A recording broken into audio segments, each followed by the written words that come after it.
What's up, guys? Your boy Lou D back at you for another rantola. I'm going to talk about my opinion and concern to the whole gun thing here in the United States.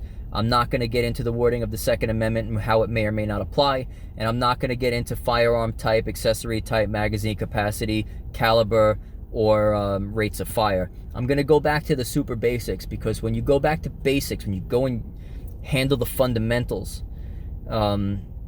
you tend to clear all the things that are just kind of like smoke screens that make things become confusing, and you can get yourself back into alignment and go ahead and make, positive progress from there. And so, generally speaking, the Constitution of the United States is a document that says if people are not conducting themselves as individuals or as a group in such a way to cause harm, civil unrest, or encourage that kind of behavior in others, that their free will shall not be infringed upon. And that's a good thing. And I know I don't like my desires and my wants to be, even questioned, let alone handled by somebody else. And I know most people, generally speaking, feel the same way. I can't imagine why they wouldn't. So the question becomes, to the anti-gun folks, what are you so afraid of? And I know the answer, right? The answer is, we want people to be safe. We want them to be able to go out and come home alive and unscathed. We don't want them to have the mental trauma of witnessing this type of nefarious activity. And we want them to be able to have fun and enjoy themselves at the same time. And so the first thing that comes up, is we have more gun deaths out of any country in the world, and that's true. We also have the most private gun ownership and ammunition ownership in the world. Combine that with being the third or fourth most populated country in the world, behind China and India, with both over 1 billion each, and probably Russia outdoes us as far as how many people they have. And you're going to have a lot of death by guns. Now, the funny thing is that off the top of my head, the 5 places with the heaviest restrictions on firearms and accessory ownership is the city of New York, right? New York City, Detroit, Washington, D.C., Chicago, and the state of California.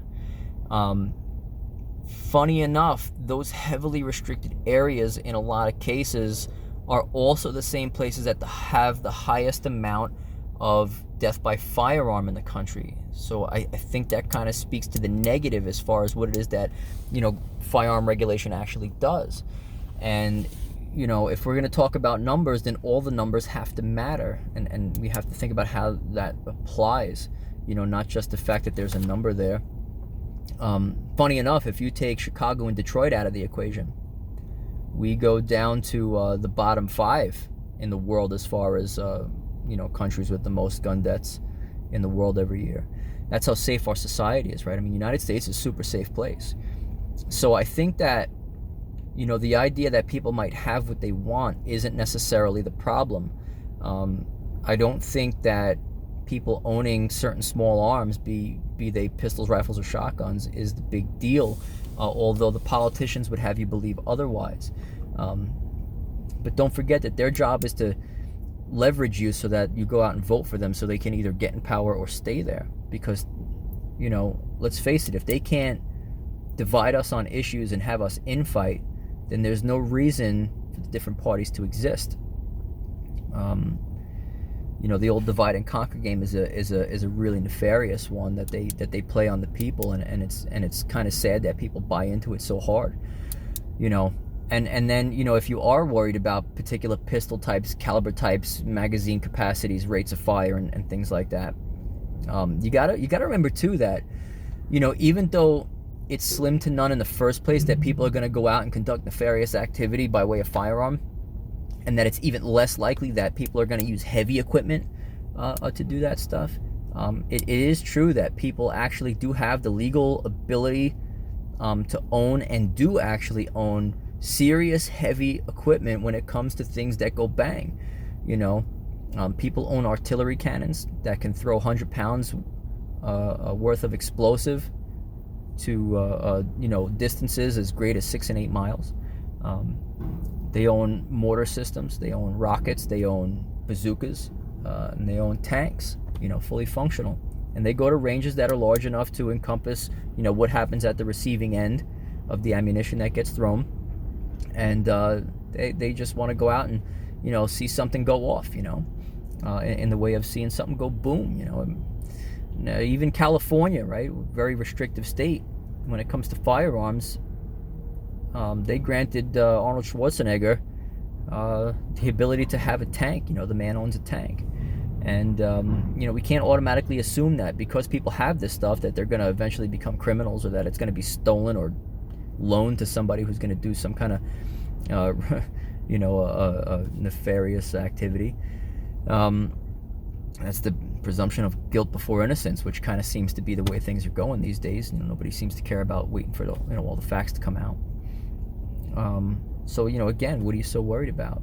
And I'll tell you, a criminal is not going to go through the processes that we have in place in some of the regions of the country that it takes to go ahead and get firearms in the first place.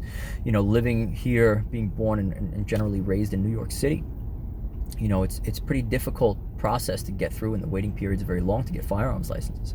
For instance, to get a pistol, you have to go to police headquarters, right? One police plaza in Manhattan, and you have to give them your name, your social security number, your address, your phone number.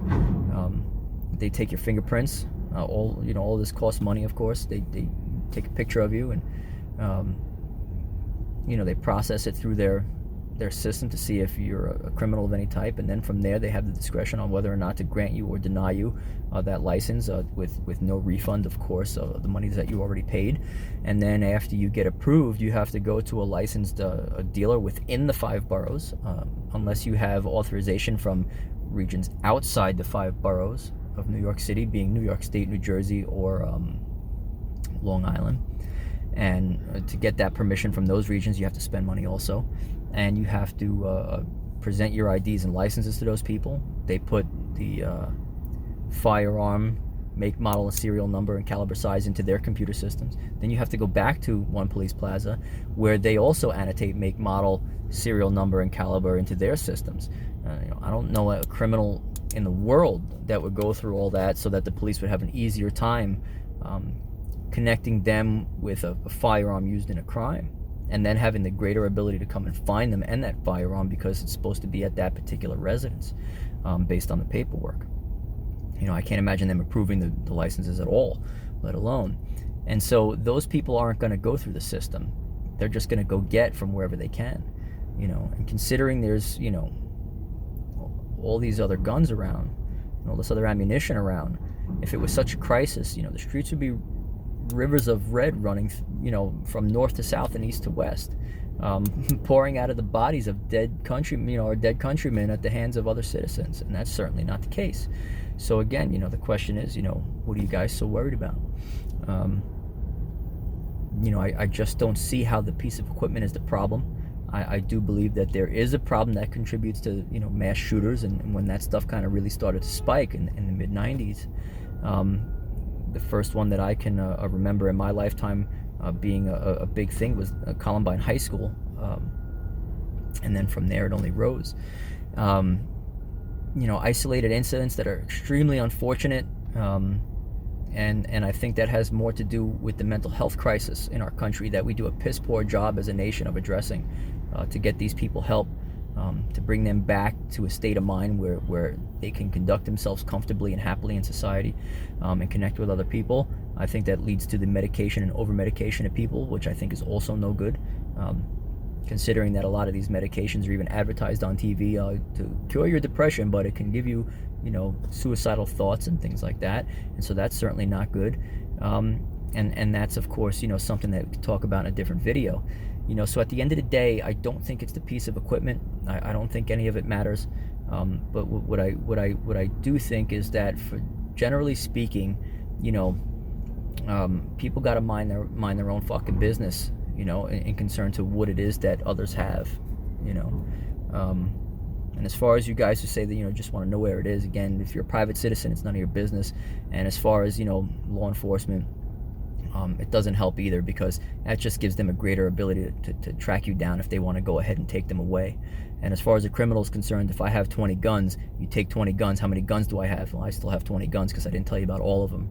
That's the criminal mindset. So with that, guys, have a good night.